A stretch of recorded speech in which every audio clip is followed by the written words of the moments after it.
In 1971, Walt Disney World introduced us to one of their most politically charged and ever more cautious to navigate ventures to date, celebrating the men whom pushed forth the great experiment, the Hall of Presidents. 245 years ago, the world was introduced to the United Colonies as a singular body, and after a quick rebranding, the United States of America has been alive and kicking ever since, as a salute to all presidents, but mostly America's.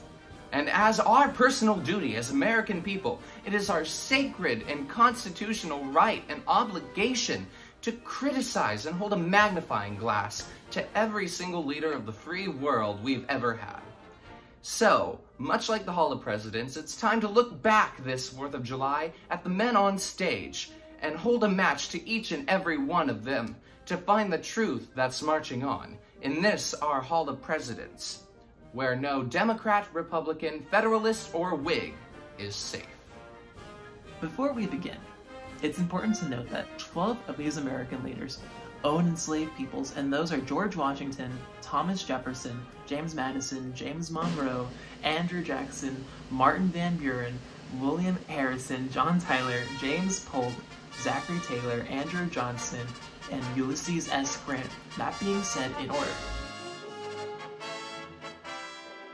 George Washington used enslaved people's teeth in his dentures and infamously tricked immigrants who couldn't read English and drunks into enlisting into a war while inebriated, beginning America's history of misleading military recruiters.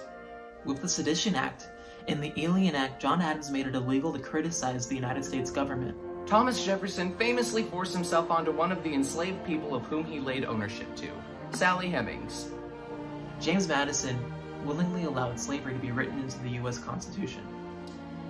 James Monroe handled America's first economic crisis of many, so poorly that the crisis of 1819 later caused the economy to collapse. John Quincy Adams wasn't even democratically elected to office. He was granted presidency by the House, even though Jackson originally was granted both the popular and electoral votes. Andrew Jackson was a genocidal ethnic cleanser who enacted the Indian Removal Act, even though the Supreme Court ruled against it. Martin Van Buren continued with the Indian Removal Act and flamed the global economic disaster of 1837. William Harrison, 1 month into his presidency, refused to leave his bed and was later ejected from both political parties. John Tyler later committed treason against the United States and joined the Congress of the Confederacy. James Polk enacted an expansion policy that paved way to the Civil War. Zachary Taylor didn't even want to be president, but his friends persuaded him and by accident objectively quickened America's pace to the Civil War. Millard Fillmore enacted the Fugitive Slave Act, dooming runaway enslaved people fleeing north while slave hunters tried to return them to the south. Franklin Pierce was against abolitionists and completely overlooked the bleeding Kansas militia wars over freedom of the enslaved of Kansas. James Buchanan was completely biased to the South, and the Confederacy refused to accept any northern anti-slavery opinions in his cabinet. Abraham Lincoln was indifferent to abolition and emancipated the slaves, more out of spite in the South. And now a quote from Andrew Johnson. "This is a country for white men, and by God, as long as I'm president, it shall be a government for white men." So Ulysses S. Grant was an alcoholic whose cabinet was crawling with scandals and refused to condemn. Rutherford B. Hayes, the most rightfully contested election in U.S. history, ending in the redaction and failure of the Reconstruction Act enacted in the South. James Garfield was a good man who was virtually ahead of his time in workers' rights and the rights of Chinese immigrants, but sadly, he had not lived long enough to do anything in his presidency before being assassinated by the deranged office-seeking Charles Guiteau. Chester Arthur signed the Chinese Exclusion Act, prohibiting the immigration of the Chinese laborers America was bringing in to build its railroads. Grover Cleveland colluded with the tycoons like J.P. Morgan to float money in the U.S. Treasury to make the amount seem higher than it actually was. Benjamin Harrison supported the McKinley Tariffs and the Sherman-Silver Act. Grover Cleveland again. Bonus fact, he was also a Union buster. William McKinley blamed the USS Maine exploding on Spain, a reason to go to war and start sacking the Spanish coast. Theodore Roosevelt dishonorably discharged an entire black regiment without benefit of trial or testifying their case of self-defense against the white supremacists attacking them. William Taft was an isolationist who loved satisfying special interests, and was an extreme racist who moved to remove workers' rights and constantly had himself arms deep in South American affairs. Woodrow Wilson was a traitor apologist for the Confederacy and slavery, and rolled back civil rights protections for America. Warren G. Harding was an unapologetic gambler who did nothing but poker and golf, had a mistress, and allowed his friends to raid the U.S. Treasury. Calvin Coolidge was widely ineffectual as president and openly admitted he spent his time avoiding big problems. Herbert Hoover was heavily blamed for his nonchalant attitude to the American suffering and poor handling of the Great Depression. Bonus fact, the Hoover Dam was named after him. Also named after him was America's largest stretch of homeless camps caused by the Great Depression, named Hoovervilles. FDR, while fighting Adolf Hitler, rounded up the vast amount of Japanese-American families and forced them out of their properties and into internment camps. Bonus fact, he also refused to meet with black athletes after the 1936 Olympics like Jess Owens, and refused to make lynching a federal crime. Bonus fact, FDR nominated a famous Klansman, Hugo Black, to the Supreme Court. Harry Truman was to blame for the entrance to the Korean War and allowed the spread of McCarthyism.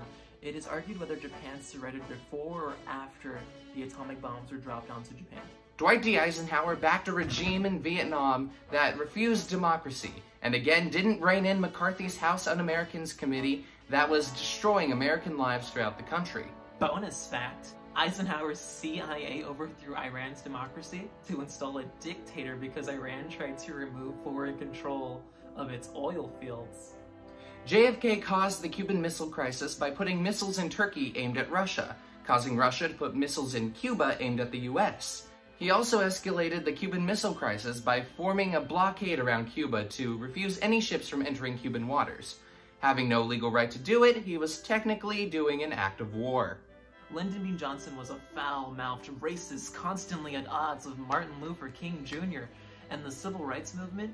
He also urinated in public on many occasions, one time even on a Secret Service agent. Richard Nixon famously was caught interfering in his own election with the Watergate scandal, and a quote from someone in his administration on the matter of drugs. "You understand what I'm saying? We couldn't make it illegal to be either against the war or black, but by getting the public to associate the hippies with marijuana and blacks with heroin, and then criminalizing both heavily, we could disrupt those communities." Aldrichman said, "We could arrest their leaders, raid their homes, break up their meetings, and vilify them night after night on the evening news. Did we know we were lying about the drugs? Of course we did." Bonus fact, Richard Nixon famously lied to the American people about his crimes at Walt Disney World's Contemporary Resort, which later resulted in this con becoming temporary. Gerald Ford pardoned Richard Nixon for his crimes, letting him get away scot-free. Jimmy Carter, another good man. His only fault was really just botching Iran hostage situations. Bonus fact, he once accidentally told the people of Poland he wished to experience each and every one of them carnally. Then his translator added to this calamity by announcing President Carter was abandoning America forever, before hopping into Air Force One and flying away. Ronald Reagan, a man too busy to remember the AIDS pandemic, massacring the United States because he was busy illegally selling weapons to a harmless country named Iran, who would always be a grateful ally to give money to the drug-pushing Contras in Nicaragua. He also continuously lowered taxes for the rich while raising them for the poor. George Bush also ignored the AIDS pandemic, ran racist election ads, and on top of that, overthrew the government of Panama and almost obsessively warmongered. Bill Clinton, a man who could do no wrong. Bill Clinton was constantly cheating on his wife inside the White House, which led to his impeachment. George W. Bush famously mishandled Hurricane Katrina, as well as carried on the warmongering in the Middle East brought on by George Bush Sr. Barack Obama has bombed the Middle East with around 26,172 bombs by drone strikes and pretended to close Guantanamo Bay.